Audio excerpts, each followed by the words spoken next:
Does it ever feel like you're a marketing professional just speaking into the void? But with LinkedIn ads, you can know you're reaching the right decision makers, a network of 130 million of them, in fact. You can even target buyers by job title, industry, company, seniority, skills, and did I say job title? See how you can avoid the void and reach the right buyers with LinkedIn ads. Spend $250 on your first campaign and get a free $250 credit for the next one. Get started at linkedin.com/campaign. Terms and conditions apply. Finished training for the day? Time to fight post-workout fatigue with Core Power Protein Shakes. They're packed with 26 grams of high-quality protein to build muscle and electrolytes to help hydrate. The nutrition you need to help your body replenish, rebuild, and repair post-workout so you can power on to the next one. Champion your recovery with Core Power. Visit corepower.com to learn more. This podcast is supported by FX's English teacher. Last year's critically acclaimed series returns to follow Evan, Gwen, and Marky as they vie for their students' divided attention. See why Cosmopolitan called its premiere season a masterclass of comedy, while Glamour raved it's the year's funniest and most heartwarming new comedy series. FX's English teacher, all new Thursdays on FX. All episodes now streaming on Hulu. Mina, Eric, what was your first job? Mina, you go. Oh, man. Okay. They're both in food. Well, not both. My first two jobs were both in food. My very first job when I was like old enough to legally work was at Bagel Nosh. I actually made bagels. I learned how to make bagels there. So you had to get up really, really early on the weekends, which was nightmare for a high schooler. But I learned how to make bagels. I ate so many bagels and I would bring home just bags and bags of bagels to my family. I made bagel sandwiches too. One of my secret talents is I can cut bagels like unbelievably quickly and well, totally because of my Bagel Nosh days. Whoa. It's very similar to me. My first job, Dunkin' Donuts. I didn't make bagels. We just slung them. We just sold them. But same thing. I would bring bags and bags of the day old bagels back home, and yeah, those are really good. I remember that. What about you, Tom? Okay. What do you do with the bagel, the donuts that don't get eaten that day? They recycled the next day? Are they all fresh? I've said too much. Or is there a statute of limitations here? Reveal some Dunkin' Donuts trade secrets here? No, they usually get sent to like staff, or honestly, sadly enough, they get dumped. So they always stay fresh. But that's the you didn't hear from me. All right, Fairfield, Connecticut, Post Road, Bravo, Italian restaurant that my buddy Rob used to run, and Rob the Italian, I love it. Rob the Italian, and I remember they had this calamari with like hoisin sauce that I know it doesn't really sound very Italian at all, but it was so good. And I would secrets if we're revealing our first job secrets when they brought it out. I would grab at least one calamari off of the plate before I brought it to the table. I'm sorry. No, that's my second job was as a server at a Middle Eastern restaurant in Connecticut. And it was the same where I was in charge of cutting the baklava. Yeah. And would always screw it up on purpose and then be like, oh no, somebody's got to eat this machine. So much weight. Amazing. Well, that's a good foreshadow for this episode.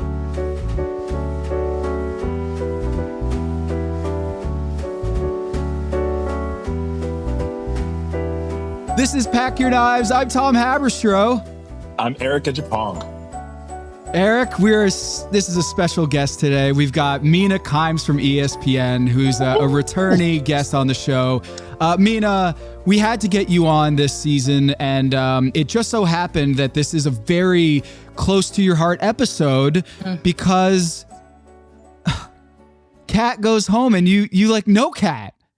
Yeah, I was devastated. So I live in Los Angeles, and so there's a couple of LA chefs whose restaurants my family go to a lot. Highly Likely, which is Kat's restaurant. It's like our neighborhood restaurant. And then Yangban, which is not too far either. And like literally my son, who's now 18 months, it is his favorite restaurant. We go there like once a week with him. It's a great kid-friendly restaurant too. So I was rooting for her. She's really cool. The food there is great, by the way. If you're ever in LA, it's like a super unpretentious neighborhoody spot. And I think she's also been awesome in this competition and maybe did deserve to go home. I mean, not to foreshadow the conversation. Just a little biased, but yeah. Yeah. We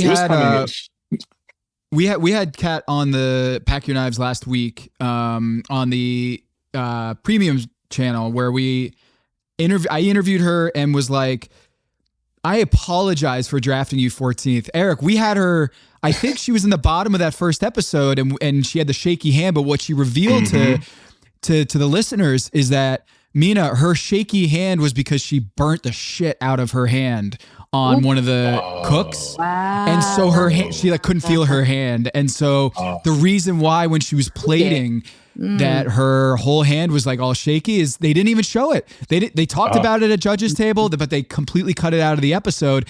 And so if we had known that, Eric, Mina, she would have not been the 14th pick. She would have been, I think she would have been much higher than that. So just to goes to show that in this, in Top Chef, there's a lot of editing that goes on that kind of will change the way we feel about certain chefs or certain dishes or certain decisions, which brings us to this episode because this was a heartbreaker. This one I had a lot of questions about. Eric, I have so many questions for you in terms of someone who's been on Top Chef.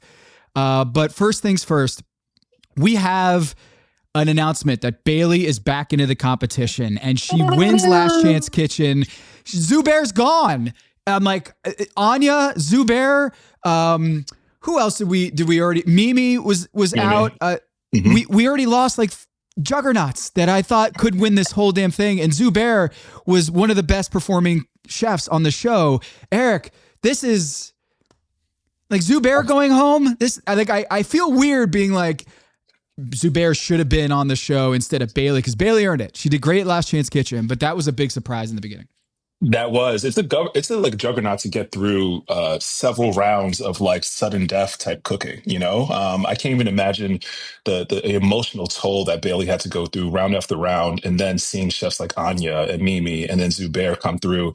But you know what? She made it, and she's cooking in like zen and flow right now. It feels very much like she's got a great hold on of her food, and she mentioned earlier in the episode, like trying to cook for other people or sort of cooking out of her wheelhouse. I'm so happy because she's on my team. She's back in the fold. Zubair, yeah, I agree. I was bummed out, but I mean, listen, she's here to play, and I think she did a great job this episode. How do you guys feel about LCK being two-tiered now with the chef coming back so early in the season? Because I know we're all NBA fans here. It is a little bit like the mid-season tournament where they're like, let's make this better and like kind of make people engaged. But I personally thought it was like the concept of Last Chance Kitchen was more exciting when you really had to wait until the end. And then you could have like a Kristen Kish type, like such an earned return. It just kind of feels like I think it's obviously deserving to be back, but it's a little bit of a womp for me. I totally agree. It's definitely a mid-season tournament feel. Sometimes you hate it, sometimes you do. I was hoping to actually see like a colorful court at the Last Chance Kitchen. You know what I mean? Like the actual like highlighter court. But no, listen, it's one of the two things. You either love it or you hate it. I've noticed, though, through the years, it's becoming earlier and earlier and earlier in the season. I don't know if they started trying to throw a different spin or a new wrinkle into everything, but I like the feel of like, the last final five chefs coming in, and then you finally have that last chance competitor sort of roll through. Yeah. But the gauntlet, if you can make it from early on in the season all the way into the end, I mean, in and of itself, that's a Top Chef. Like, that's a title, Yeah, we've seen this, right, Mina? Like they go to the Last Chance Kitchen, and the way Last Chance Kitchen is staged, like you go back to back to back to back, and it's like you win one competition, even though they roll them out every week. It's a gauntlet, and so when Zubair goes after he gets eliminated from the show, and then has to go perform in Last Chance Kitchen, he's already working at a severe handicap. So it's just seeming like this is a tough ask for Zubair. All right, I just got eliminated on Top Chef, and then and Tom Kaliko's like, all right, now it's time for Last Chance Kitchen. Yeah, that's tough. you know, and so Bailey gets back, and I'm wondering, Eric, remind me if I get this wrong. For your seasons that you're on Top Chef, do you remember like how awkward the re-entry is when you see like the person come back? Are you supposed to cheer? Are you supposed to be like, oh no, like you're so good, I hate to see you back? Like how are you supposed to react when someone comes back from Last Chance Kitchen? You know, this reminds me of something else that I noticed and reminded me of my season as well, like the stew room where all the chefs are right when the judges are making that sort of deliberation for the elimination. And then there's always the two chefs that walk in and it's like, oh my gosh, I can't believe that this chef left. And it's like, of course you do. This is the game, right? Someone's going to have to leave. So why are you surprised? It's the same thing in regards to like Last Chance Kitchen. When someone comes into back into the fold after being eliminated, it's like, it's like, what the hell? Like, I just let you go, or I just got rid of you, and now you're back in it. So it's not the warmest of welcomes. I remember specifically Chef Brother Luck coming in, and nobody wanted him back in. As great as Brother Luck is, he had that sort of bad boy, persona about him. Ended up being one of the coolest guys that you can ever meet. But like, you're going through the elimination, you're going through the whole round, the rigor, and then you see someone back in. So now the odds are just not in your favor even more. So it sucks. I got to be honest. Yeah. Mina, were you picking up weird vibes, awkward vibes when Bailey came in? Because I was like, Lana says it was a pleasant surprise to see her, and I was like, that's it. Yeah, I know. I read it the exact same way. I was like, oh, you think she's going to be an easy out? But I think he was just trying to be nice. It's so early in the competition. That was the only reason I asked the question, because it's so early. It just kind of takes the drama out of it for me. But she seems like she's in fighting shape. Yeah. So the announcement also is there's no quick fire, and that it's a double elimination, boom, boom, and they're going to break into teams. They draw knives, and they're going to have to stage at a restaurant. And I didn't quite understand what staging was until I watched The Bear and the Forks episode where Richie goes to stage at that Chef Tracy's restaurant. And I didn't know if that was an accurate adaptation of what staging is really like. But watching this episode, we had another stage where they had to each stage at an existing restaurant. And I was like, yo, we finally get to go to Canada. Because up until this point in the season, I don't know if you picked up on this too, Mina, where it was like we're in the Last Chance Kitchen, or that we're in the Top Chef kitchen for almost the majority of the challenges. And so we finally got to go to some of these restaurants. But Eric, are you... did you stage? And is that just like a fancy word for interning for like a week? And what are different types of stages? Yeah, definitely. You know, that's funny enough. In New York, stages are now illegal. You can't do them anymore, funny enough. But when I was coming up, stages were they're essentially interviews, right? You go in as a chef and you essentially see how the kitchen works. But then in reverse, the kitchen's actually seeing how you sort of fit into the fold as well, right? So it's sort of an interview on an interview. And sometimes stages are a shift, a day, 2 days. I've done a 2-day stage with Chef Brian Voltaggio. Absolutely insane. But they're just... Why was it insane? Why was it insane? So it was, this is like 2011. I did in a stage. It was a line cook, funny enough, opportunity at a Vault restaurant in Maryland. And me having Brian Voltaggio at like Mount Rushmore for me, as far as chefs that I admired and really wanted to work under, I saw a position for a line cook. So I figured out a way from New York, broke as hell, to get to Maryland. But then you notice that I noticed there was a chef from Cali, there was a chef from Virginia, and then there was a chef from Maryland. So 4 people going after one spot. And again, stages typically are 1 day. So you cook a whole 7-hour shift, you do the prep.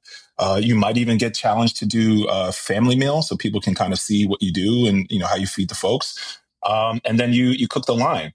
So the 2-day stage for me was intense because I've never been in that sort of position where it's essentially a 2-day interview. You're working for free for 2 days. And yeah, funny enough, I got offered the job the first day. But yeah, man, the stages are exactly that. So these chefs got the opportunity to do a stage. Maybe we'll get into this later on, or maybe we might just crack it open right now. I got to be honest, I wasn't feeling this episode as far as just like the immersing. You have to jump right into it to really understand a cuisine, a cultural cuisine. You really need you need study. You don't need a stage. You're not going to really get so much. And I felt like this was a hyper gentrified episode of Top Chef, which is like, all right, take 2 hours to eat the food from this Caribbean or Portuguese or Filipino restaurant, and then go make some inspired food by that, having never eaten the food or never like understood the culture behind it. I don't know. It could have been better.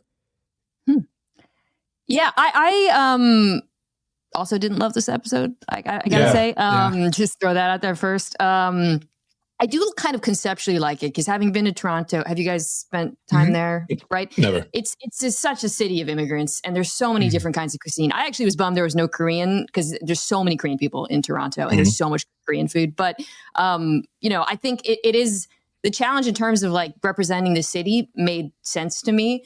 But to Eric's point, like, and there's been challenges like this in the past where I think last season there was one, right, where they're like, we want you to learn everything about Ethiopian cuisine and we're going to send you to like 10 different Ethiopian restaurants, where that kind of resonates with me more than just like, hey, make a mall version of this. Yes, and that's what it felt like. Yeah, and I think it manifests itself in the dishes, none of which seemed that creative or inspired, to be honest.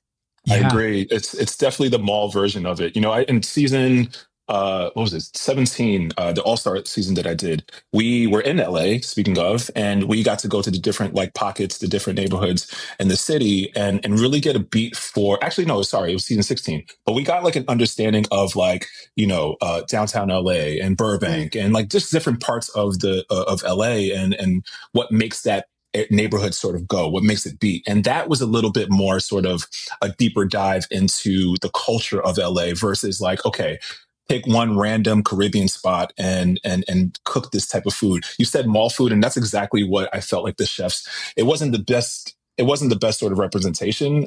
They did the best that they could, so I'll give them that, but it just wasn't the best setup.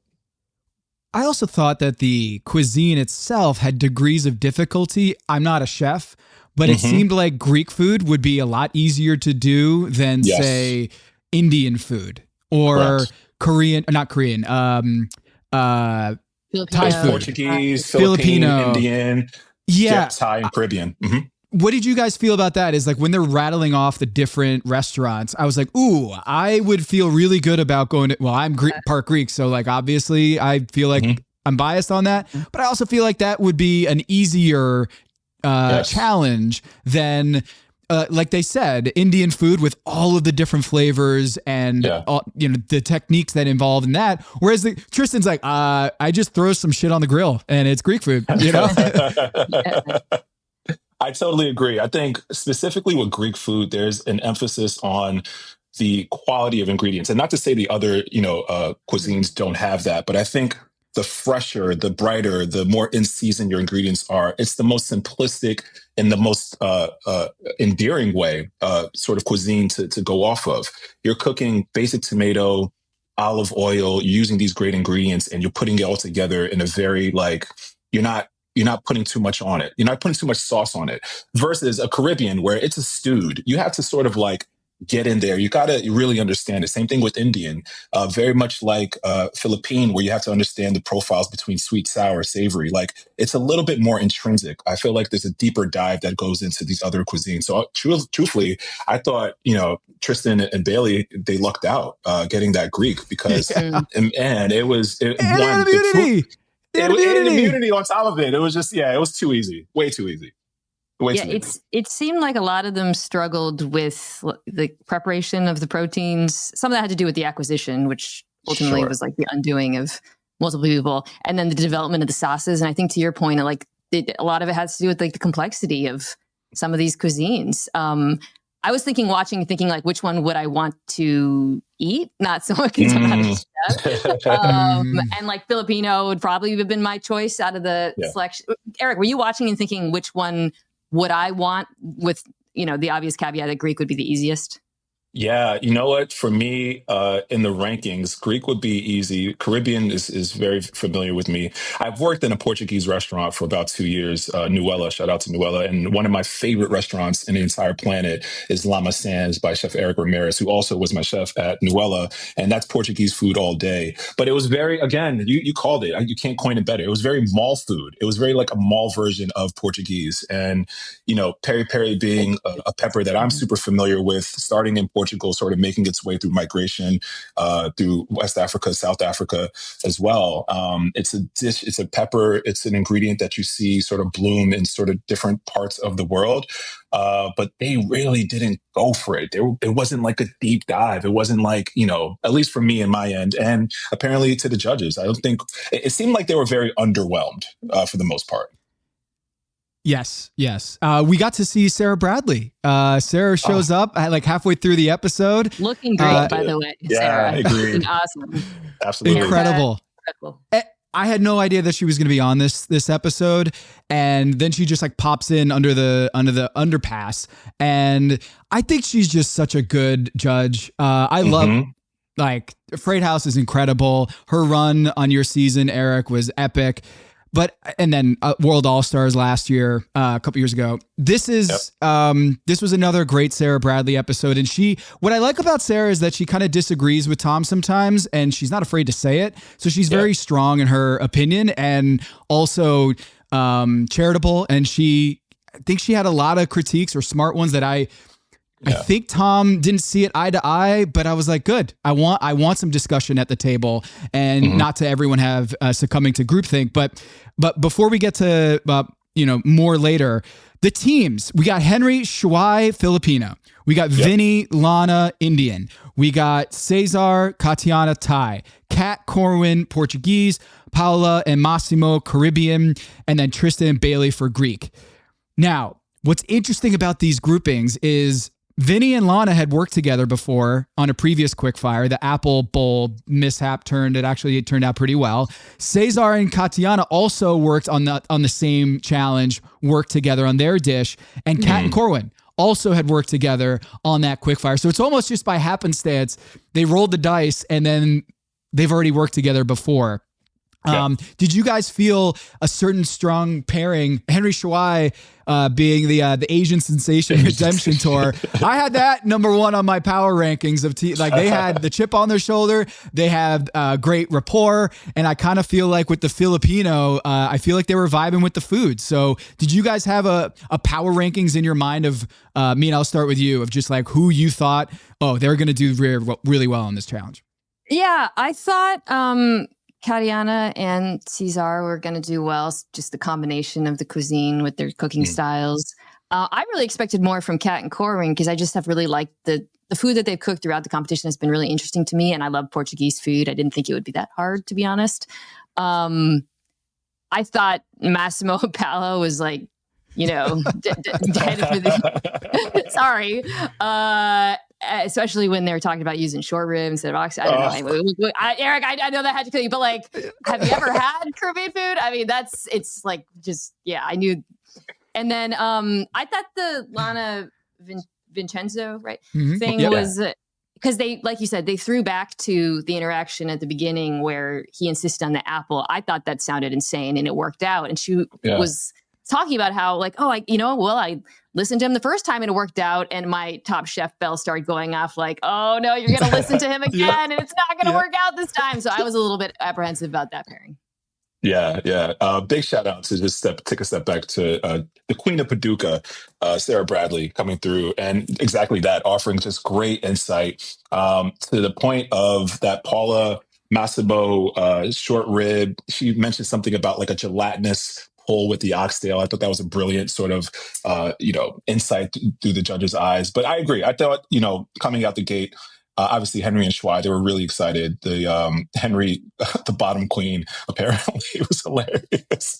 But yeah, the Asian sensations. I really thought Corwin and Kat were going to take this home. I mean, coming off of the previous episode with a little bit of momentum, a little bit of jazz, behind their back, like I felt like they had like some sort of like, a pep, you know what I mean? And I thought both of them being on the top and then being together on a team would really sort of like, I don't know, some good mojo would be going. But unfortunately, that didn't work out for them, obviously. Vinny and Lana, I want Lana to take more of a initiative. I want her to take a little bit more sort of like alpha into this. Cause I mean, Vinny, obviously that Apple, that whole situation between them. But if she sees something wrong, say something. But I thought honestly that combination between Paula and Massimo, as soon as I saw what they were picking for their protein, I'm like, this is not going to end well at all. Hello, listener. It's producer Maze here to talk to you about Kindred. Now, close your eyes like Owen Wilson during a job interview and imagine a way to travel that feels personal, comfortable, and connected without the price tags and the sterile feelings of hotels or short-term rentals. Now open your eyes and stop using your imagination because Kindred has made it very real. That's exactly what they do. Kindred is a members-only home swapping network. It's not a hotel. It's not a short-term rental. It's a smarter way to travel where each stay feels like home. Here's how it works. With Kindred, your home is your ticket. You earn credits by hosting fellow Kindred members, and then you use those credits to stay in over 220,000 homes in more than 100 cities worldwide. There are no hotel costs or rental fees, just the credits that you've earned. Every stay comes with white glove service, 24/7 trip support, and $100,000 in host protection. Make it easier for you to travel and enjoy yourself and not worry about details. I've used Kindred and I found an amazing home for a weekend getaway in an idyllic location with amazing views and great ambiance. It had everything I needed. And the best part was, it cost me $0. So apply now at livekindred.com and use code DINGS to join for free. Plus, you'll earn 5 nights of travel credit just for signing up. That's right, that's 5 whole nights for free at livekindred, KINDRED.com, code DINGS, DINGS, livekindred.com, code DINGS. Hello, listener. It's producer Maze here to talk to you about Quince and their cookware. Cooler nights mean cozy meals at home, and Quince's cookware has made fall cooking so much more enjoyable. Their pieces deliver the quality and performance of luxury brands, but at a price that makes sense. And they look gorgeous on the stovetop, too. No matter what item you need to complete your kitchen, Quince has you covered. With 5-ply stainless steel pots and pans, nonstick skillets, chef-quality knives, and even ceramic bakeware, which is perfect for cozy casseroles or Sunday roasts. And when you look at these prices, you might think, how is Quince doing this? How do they deliver high-quality items similar to high-end brands that are half the price? Well, let me tell you, they partner directly with ethical top-tier factories to cut out the middlemen and pass the savings on to you. And it's not just cookware. I got myself some bath sheets. That's right. When you're a tall man, you have to use bath sheets, not bath towels from Quince. It's like drying off with a cloud. It's incredible. Upgrade your kitchen for cozy fall meals with premium cookware from Quince. Go to quince.com/dings for free shipping on your order and 365-day returns. That's QUINCE.com/dings, DINGS, to get free shipping and 365-day returns. Quince.com/dings. Listener, listen up. This is important, okay? I'm going to try to save you some money here. If you're still overpaying for wireless, it's time to say yes to saying no. At Mint Mobile, their favorite word is no. You may think like, oh, that's bad. No contracts, no monthly bills, no overages, no hidden fees, no BS. Here's why I said yes to making the switch and getting premium wireless for $15 a month. You heard that correctly. $15 per month. Ditch overpriced wireless and the jaw-dropping monthly bills. And of course, there are all these hidden fees and stuff, but at Mint Mobile, plans start at $15 per month. All the plans come with high-speed data, unlimited talk and text. You're not doing like weekend and nighttime minutes or anything like that. And it's delivered on the nation's largest 5G network. Use your own phone. Don't have to get a new phone. Use your own phone with any Mint Mobile plan and bring your phone number along with all of your existing contacts. I switched months ago. People have asked, did you actually switch? Yes, I actually switched months ago, and I don't know what to do with all this extra money. I've cheated the system here. I've rigged something. This is an Ocean's 11 situation where I'm stealing wireless from Mint. That's how good a deal it is. Ready to say yes to saying no? Make the switch at mintmobile.com/dings. That's DINGS. That's mintmobile.com/dings. Upfront payment of $45 required, equivalent to $15 per month. Limited time new customer offer for first 3 months only. Speeds may slow above 35 gigabytes on unlimited plan. Taxes and fees extra. See Mint Mobile for details.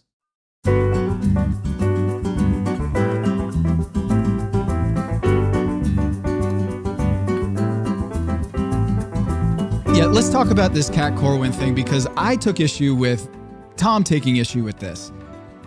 I feel like they did the right thing by saying we tried to get salt fish and they didn't have it, and therefore we did a cod. They took issue with like, hey, why are you telling us that story?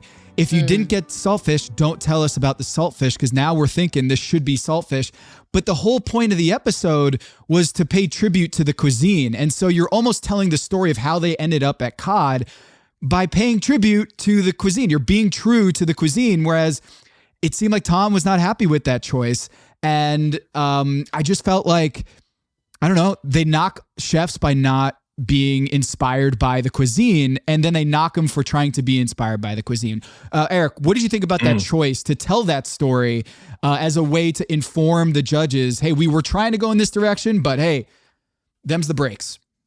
One of the 48 laws of power is say less. You don't have to talk about all the things that are not working for your dish, right? Say less. We say that often, especially, funny enough, in Top Chef. And I think I might have mentioned this point last week, specifically with Tom. Tom is such a stickler for words and how you describe a dish. If you say something is something, that's exactly what he's going to be expecting, right? You're giving that promise of a dish. So you want that sort of return when you eat it, and you sort of close your eyes and you're going through what the chef might have been thinking. And then if you don't pick up exactly what the chef is dropping, then it's an instant disappointment. So for that specific example, shopping, and I can't even tell you how many times that happens every single week with different various chefs. You're not going to get all the protein that you want. We talked about scallops, me specifically, running out of scallops, and I had a scallop dish and I had to pivot. I'm not going to go to the judges table like, you know what, this dish would have been better with scallops. Make it work. Like, you don't have to talk about the woes of your cook.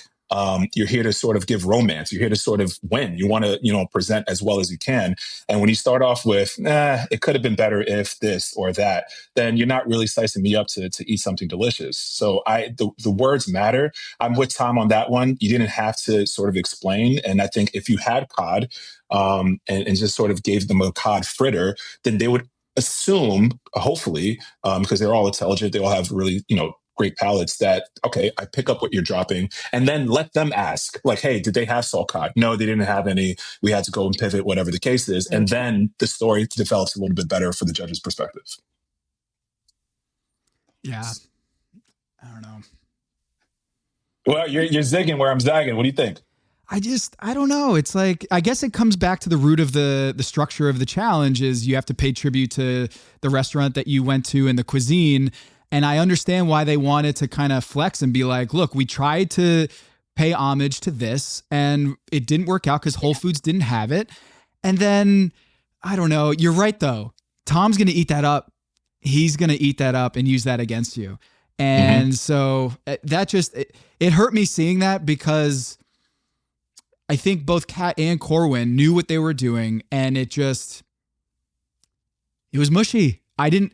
Yeah. All right. Yeah, that's why they didn't get eliminated because of the, not having the salt. They got eliminated because it was mushy, right? Exactly. Now, the technical. Yeah, it's not a super complicated thing to make, too, right, Eric? Like it. But I still think it was unfair. Should I just jump right in? Go. Yeah. Do it. I'm sorry. You cannot make a hollandaise for Indian food. That is offensive. Offensive. I like that guy. He has really been a more at the beginning, from the very first episode, I was like, ooh, I don't know about this guy. He's grown on me. But this to me is such a violation of the entire premise of this episode. And also, gross, y'all. That sounds gross. It sounds terrible. It was like I was yelling. I was the way that I shook my head and I'm like, this is absolutely coming up in tomorrow's conversation because what in the world? Hollandaise, a classic mother sauce from France, guys, from France. We're in India right now. Why are we talking about French cuisine? Again, Vinny going back into that sort of like nostalgic well that he keeps trying to get water from, and it's just dry as fuck right now. Sorry, it's just dry as hell right now. Yeah, right. Like, dude, you let it go. Why does every dish have to be inspired by like something or someone? The Nomad? I think at a certain point. Yeah, at the Nomad, right? Like, I want to see Vinny on the plate, and I think it was Sarah that mentioned it as well. The Hollandaise was just a terrible decision. Again, we talked about the short ribs, but I think it needs a little bit more time as well. Taking short ribs and trying to turn that into an oxtail play, not at all what you need. The browning sauce, them using that as like a dry rub on the short rib rather than actually creating the browning sauce, caramelizing those notes of brown sugar and allspice and everything else, soy sauce, right? And getting that browning itself and then adding the layers of protein to it. It was just, they were not taught that at that Caribbean restaurant. I assure you, that was not on their, their prep list, 100%. So just a lot of, just a lot of mistakes all throughout. Yeah. Same notes here, Mina, on the hollandaise sauce, where it was just like, not only was he insistent on it, it didn't taste good, and it kind of contradicted the dish. 100%. It was a poor decision in all accounts. And I was stunned that they didn't go home. I had for sure that Lana and Vincenzo were going home. And I've been pretty good about guessing, but Magical Elves fooled me on this one. I thought there wasn't many, if any, redeeming factors on that dish. I didn't see much of the positives in the reviews, and it kind of felt like foreshadowing, Mina, like you said, when Lana was like, yeah, I listened to him the first time, and it's not going to work. I guess I'll trust him on this one. And the whole playing on like the Kama Sutra thing, he's like, yep, Kama Sutra, just like the book. And it's just like, yo, I was real tired of Vinny by the end of this episode, and I felt bad for Lana. I felt bad. Yeah. Well, don't feel too bad because she survived. Yeah, it feels like, I mean, this often happens, right, with Top Chef, where you're deciding between whatever cardinal cooking sin, the mushiness was what bothered them so much, versus perhaps people didn't actually meet the parameters of the challenge. I wonder if maybe they felt like that at least there was some creativity with the hollandaise, versus, again, the bombas were very obvious. But it's bad creativity. Like, just because it's creativity doesn't mean it should be rewarded. I don't know. I agree. I think typically the scale always sort of weighs in on the bigger culinary sin being like the technical. If it's not a fried well, if it's you calling it medium rare and it's not medium rare, if it's regardless of the cuisine, regardless of where in the world it's coming from, if it's not done well, you're gonna get hit for that. So I think there was probably, and maybe that's for up to debate, a little bit more leniency on the sort of inspiration they got from the culture. But man, that, to me, I'm with you, Tom. I thought that dish was instantly, and they kept calling it flatbread when naan is right there. Like, literally, naan, the word naan is right there. So it's not a flatbread. It's not a flatbread. I was not ready. Hey, look who it is. What's going on? The Queen of Paducah. What's going on, Sarah? What are you up to? Not much. Just talking and singing your praises. What's going on, Chef? Oh, this is great. I'm so happy you're here. Talk to us.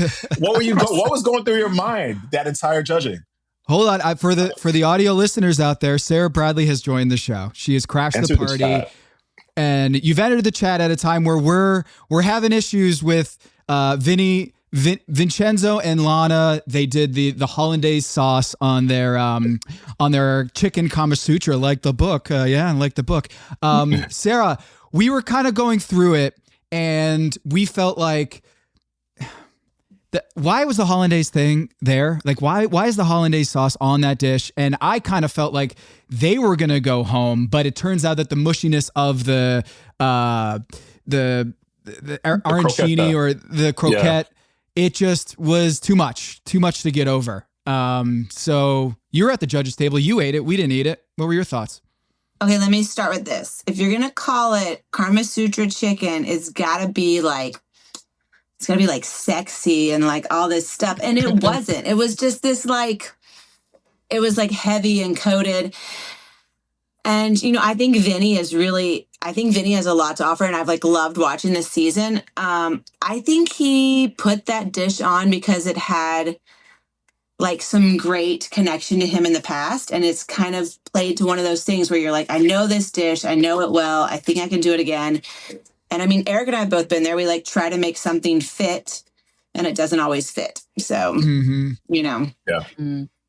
Yeah. We were saying you looked great in that episode. Yes. By the way, I just want to first time, long time, Mina Kimes, your hair looked amazing in the episode. I don't know. So good. It looks great now, but yeah. So good. Wait, but I actually would love to get your thoughts on something else we were talking about earlier, which is like kind of felt like the challenge itself led to some pretty uninspired food. And it felt like kind of they were just like dropped in saying, hey, learn everything you can about this culture really, really quickly. And then you got like a lot of sort of just shallow approximations.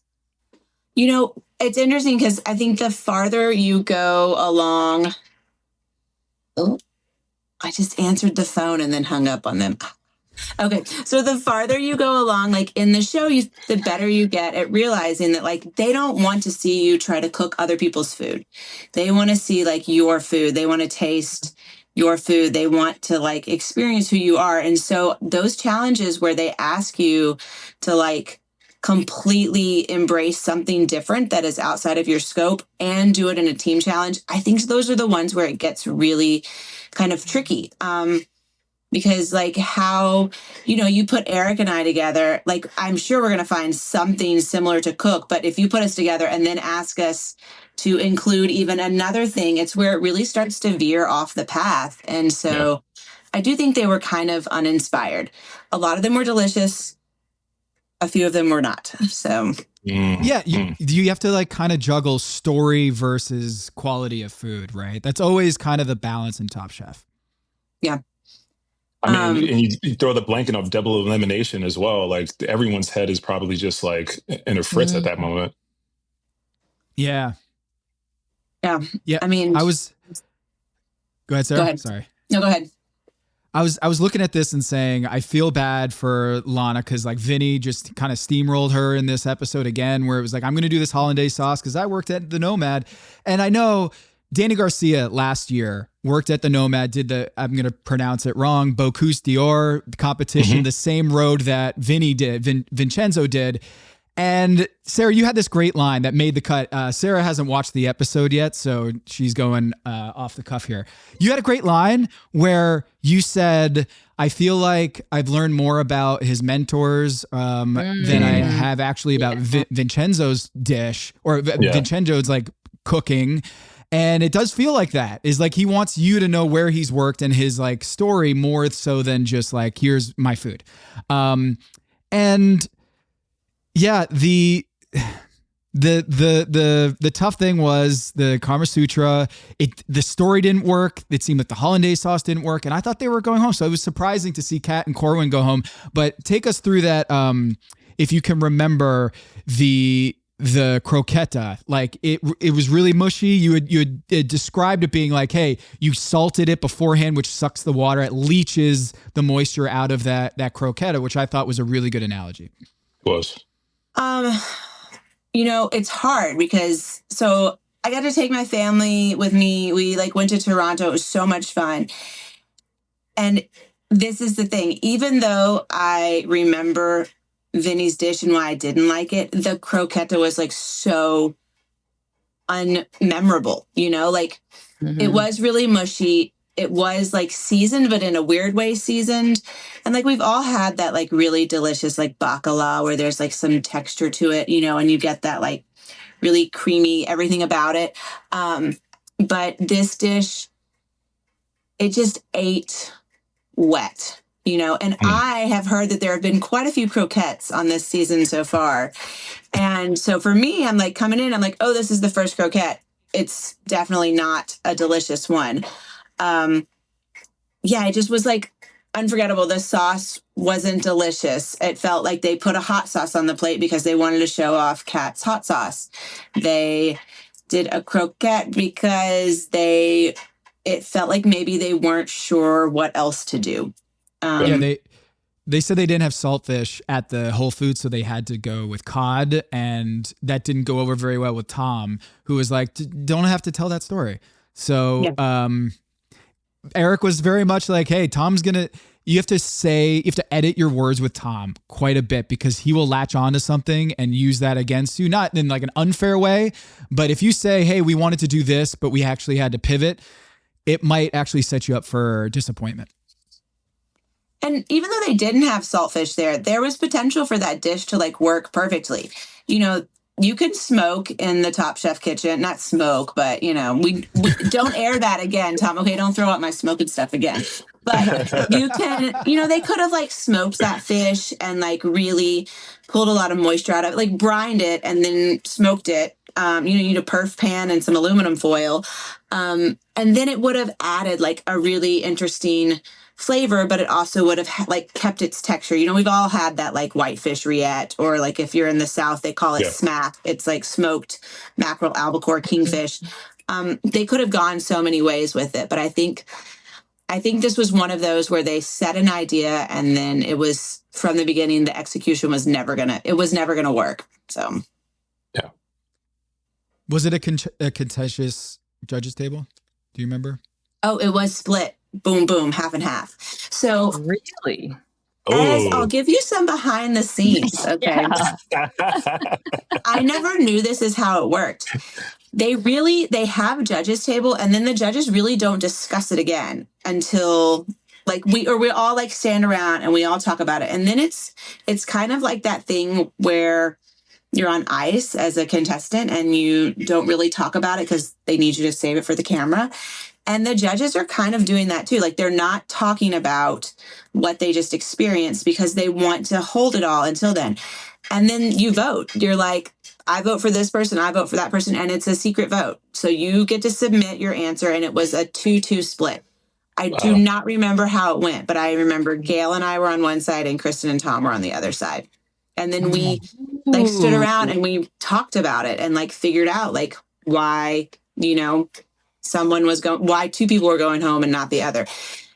And for me to have been on Top Chef and cooked in so many challenges and then see how it finally works, it really gave me like a cool insight into like, it's just another step of fairness that I think Top Chef does that maybe everybody doesn't get to see. Especially based on this experience, do you guys feel like past success is taken into account at all? Because we were talking about in the beginning how we thought Kat and Corin were two of the stronger competitors thus far. Did that come up at all? Or is it really like just focus on this week? What's on the plate? Maybe a little bit. I did know that Bailey had just come back from Last Chance Kitchen. And they didn't really tell me too much about it. I think, I heard that like, what's the guy from Canada, but he's Massimo. Man, he is intense. But I think that's like what they told me. I think they told me like Massimo, he's got like a big personality. They didn't really clue me into that much to like how much they had did in the past. Yeah, he said half the time in my restaurant I'm baking bread and the other half I'm looking at myself in the mirror, which was just perfect Massimo. That's him. Yeah. So he gets in. So the top two were Tristan and Bailey. They did the Greek dish with the octopus. I kind of feel like that was, I don't know, I'm not to reiterate myself or reiterate this point, but the whole idea, it seemed like they won because they got Greek food, which didn't seem like as much of a high bar to clear. And it might have been delicious, but I felt like there should have been a degree of difficulty adjustment on that. But Sarah, you ate it. They did this octopus dish with Kalamata caramel, which sounds delicious, charred green olive relish. Great stuff. But I kind of feel like if you're doing a power rankings of difficulty of all the different cuisines that you had to cook and stage at, feel like Tristan and Bailey, along with immunity, it kind of felt like they had the easiest go. You know, I'm gonna take this back to something Eric said to me like on our season. We were like in Macau and I put up matzo ball soup and he was like, Sarah coming in with that Paducah broth again. It's not always about the degree of difficulty. It's about like what we see on the plate, because we don't always know like the degree of difficulty that went into that. The octopus was cooked perfectly. Like the potatoes had like just the perfect texture to them. And the Kalamata caramel was so delicious and so interesting and something none of us had ever tasted before. And so, I mean, it is difficult to cook octopus perfect and like, you know, cook it, pressure cook it, and then turn around and grill it and get it perfectly right. Like the char was perfect.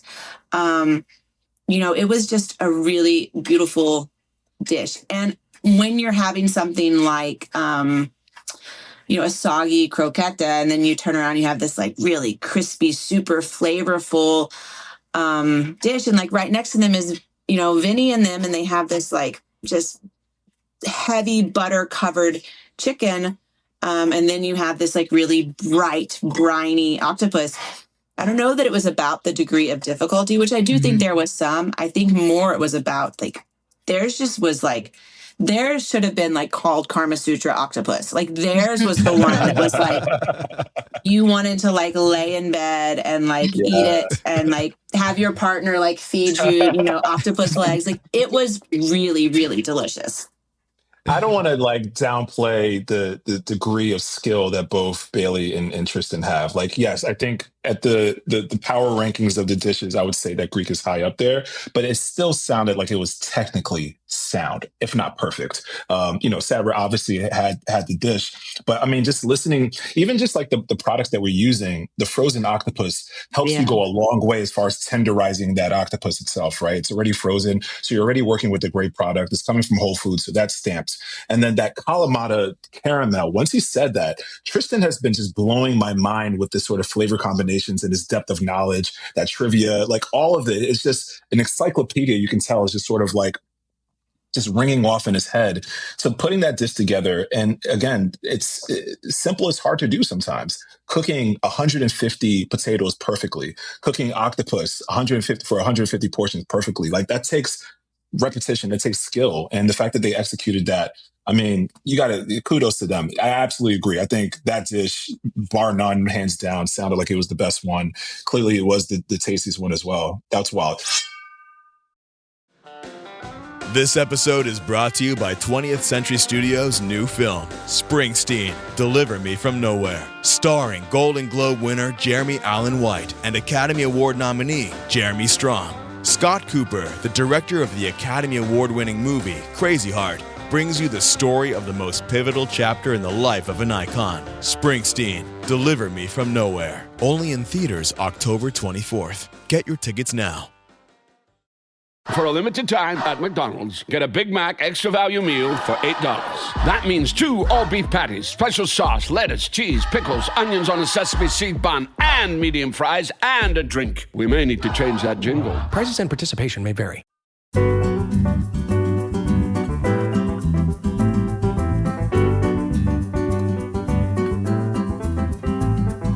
Sarah, if you could tell, who was the dish that you voted off initially, and was your mind changed? Well, so I'm pretty sure that I voted the croqueta off. Ooh.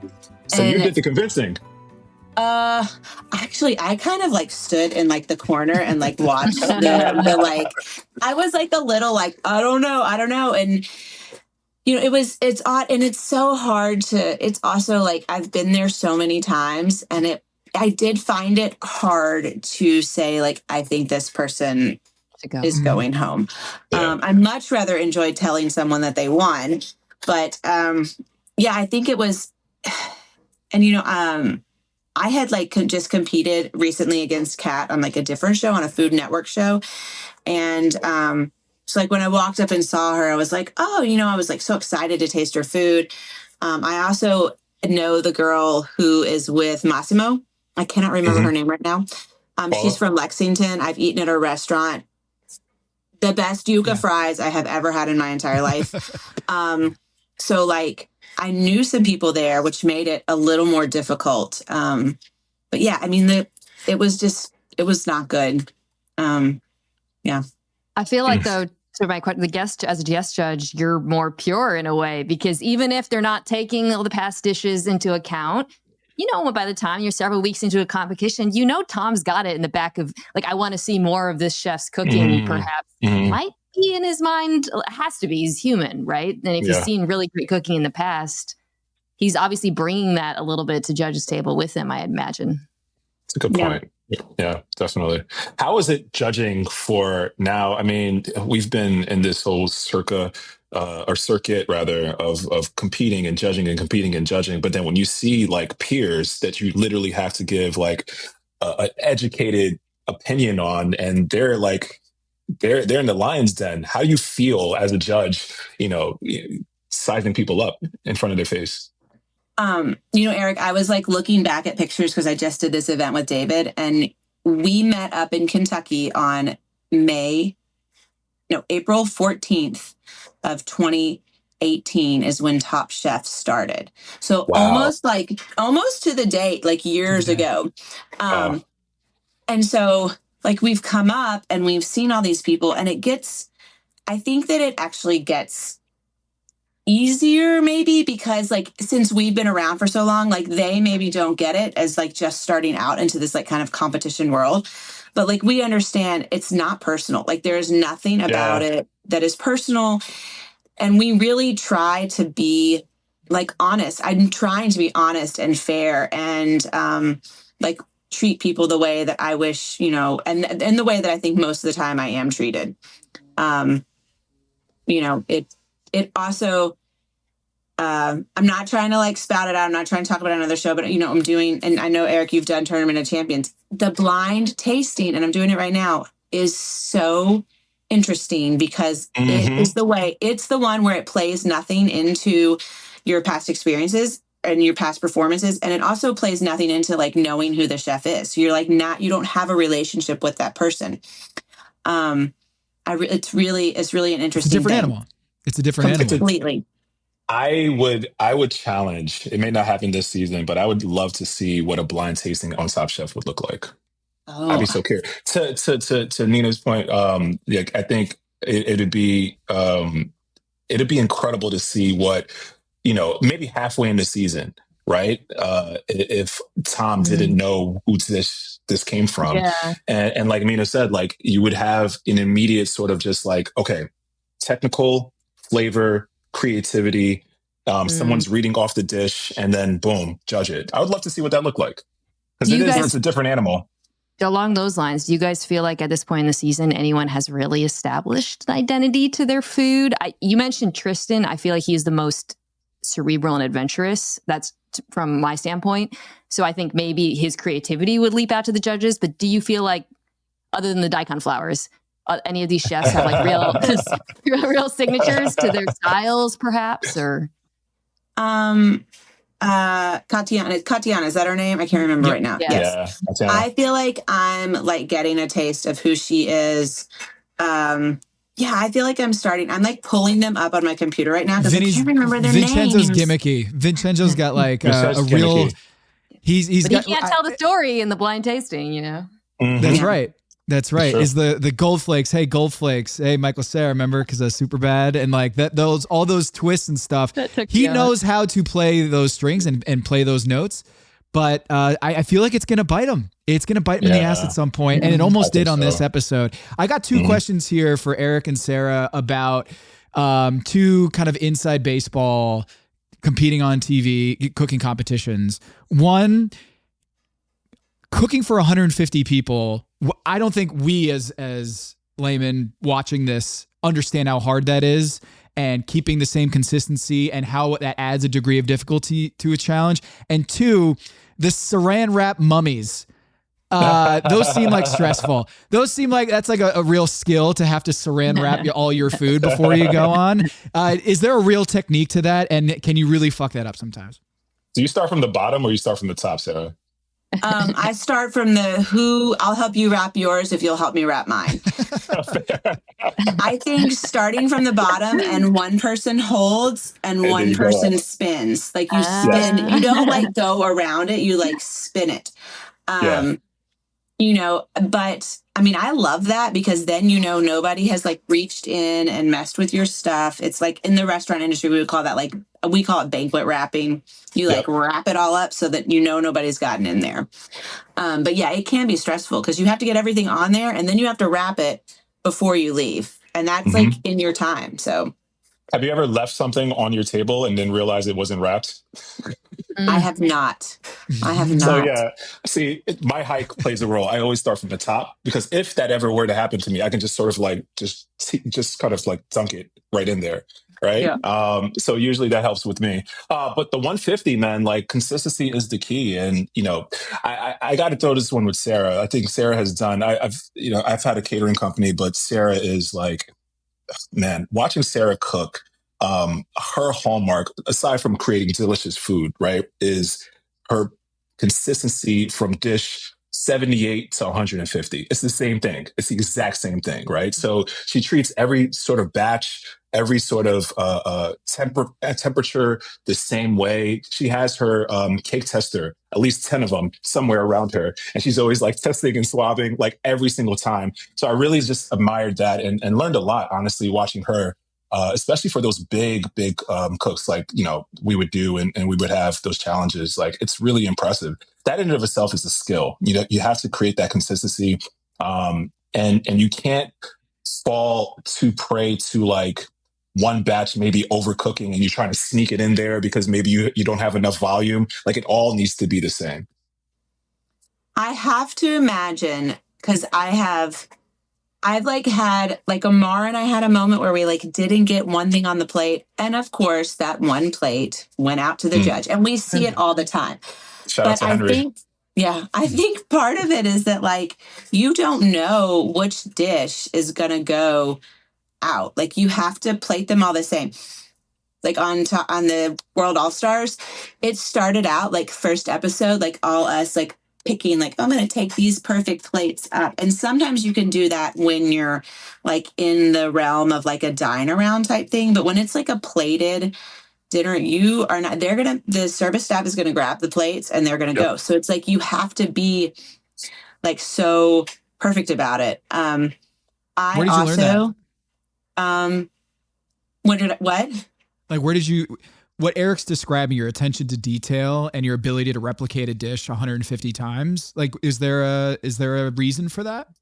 I'm going to go with like ADHD, and that like all I can do is like repeat, like same thing. And if I like get off on a tangent, then I'm gone.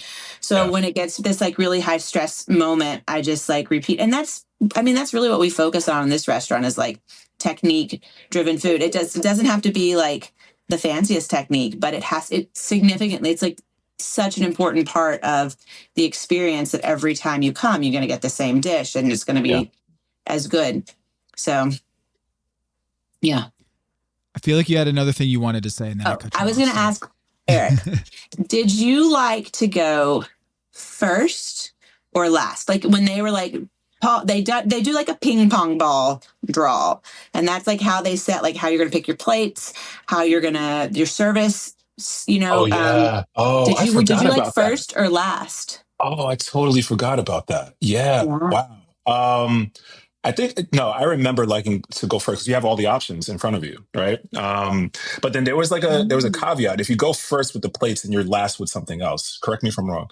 Yeah. So if you go first with the late plates, you're last with like your service. So like you would That's cook what it was. last. Yes. Yeah, you'll cook last, right? So you get hold on. There's game theory involved in all this. So what are the options? So you have servicing, like first serve, or I forgot about that. Yes. Plate. So it's like it's the plate. It's the plate, but then you got to think about just aside from the aesthetic of the plate, how the dish eats, right? If it's in a coupe bowl versus a shallow plate, it's going to eat differently. You're not going to get that much of like a soup in your spoon, right? If it's in a very flat plate, but if it's in a coupe, then I can pick up that soup if I'm eating, the Paducah broth for whatever reason, right? And I'm eating it, then I get a little bit more of that, and it's just a better mouthfeel. So you would choose whether you would want to go first and giving your food off. And typically that's a great thing to do because you're not exhausting the judges' palates.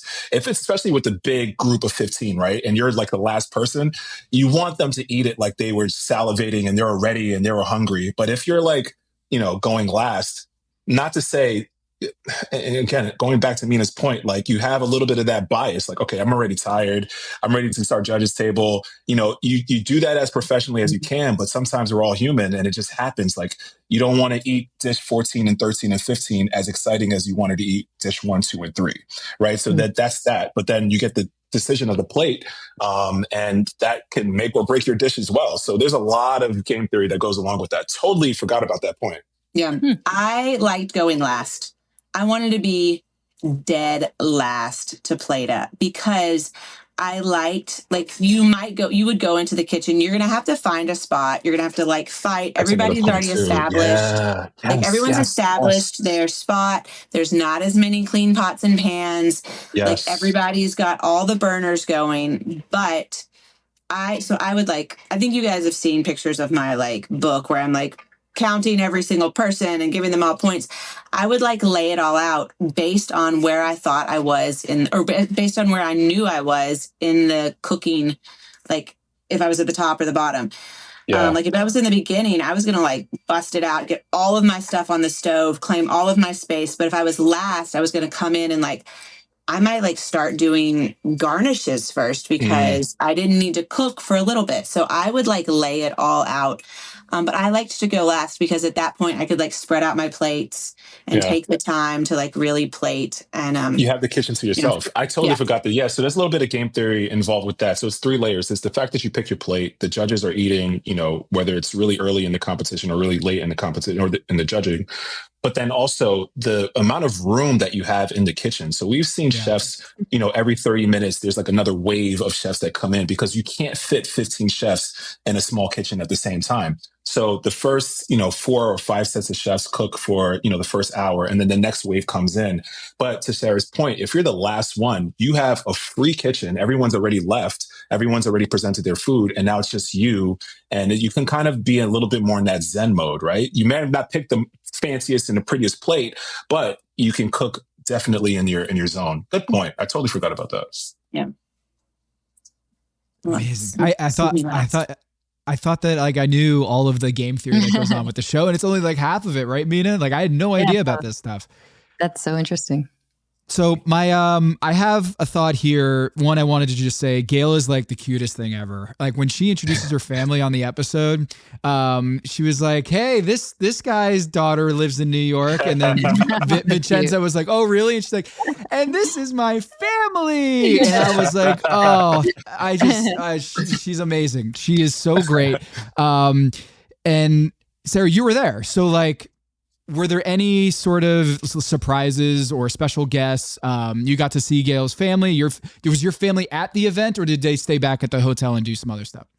So my husband got to come to the event, which is so much fun because he's watched so many of them, and he's always like, "Man, I wish I knew what that food tastes like." And he's he picks his favorite before, and then he can't decide why he would agree with me. And I'm like, I ate it, or I was there. So he got to come to the event. We left our kids. I think Gail gave us the number for a babysitting thing, and we got a babysitter. The best. Oh, it's awesome. the best. We left our kids with this rando at the hotel, and they had the best time. We actually got her again and went back to one of the restaurants the next night where they had been the Royal Thai place. We went and had the tasting menu there the next night, and that was super fun. Nice. They did not come. T, one of the producers, was like, "Oh, you should bring your kids to the taping." And I was like, "You do not want a 2- and 4-year-old at the taping. That is not fun. That's not good time." Yeah. The whole episode, it didn't seem super hot, but the previous episode, last week's episode, seemed like a scorcher. Like it was incomprehensibly hot. Was it really hot out there? It wasn't too hot. There were a ton of bees everywhere. I'll tell you what was crazy. Okay. They're like, you're going to film it at this place, the garden, whatever. And it was literally all under an overpass. Like it was, I don't know, because again, I haven't seen the episode yet, but I don't know if you can tell because they are amazing at making things look beautiful. But it was like this really cool spot where they had like taken all this area of an underpass and they turned it into this like event center and really beautiful. But when we showed up to do it, and there were like semis driving overhead, and I was like, how are they gonna tape this? You know? So, but it was fun. I would do it anytime. Anytime they want me, I'll be there. So that's awesome. One thing I've always wondered. Sorry. Go ahead, Eric. I was curious, Mina, who are you sort of, now that you've been watching, who do you have your eye on? I think Tristan and Katiana are probably the two chefs who've been jumping out to me for all of the reasons that we've discussed. This does. I like seasons where there's not like an obvious Paul Quee type. Okay, this is over after 1 week. Yeah. Personally, those are my favorite seasons, and this does feel like there's a decent amount of parody. I know you guys do the fantasy. You're drafting them, so you're very attuned to likelihood to win. It doesn't feel like there's a true front runner at this point, at least based on what we've seen so far. I gotta say, on the contrary, I mean, Tristan has been just increasingly getting better every single episode, just gaining more and more points for me and my team. And as I look at Tom's team, it's sort of the opposite. He started strong and it's sort of just going downhill. So I just wanted to point that out. I'm glad that Mina teed that up. But my team's looking really, really strong. And that double elimination helped tremendously. This is not both good. Winning teams on my time and then both losing teams on Tom's side. So Ooh, brutal. Tom, who's your best hope at this point? All right, so I went out with my first pick. My number one overall pick was Katiana. I just loved everything about her. Thought she was big time gamer and she's delivered. But I lost two chefs this week. I lost both Kat and Corwin, and they go home. Thanks, Sarah. It's all your fault.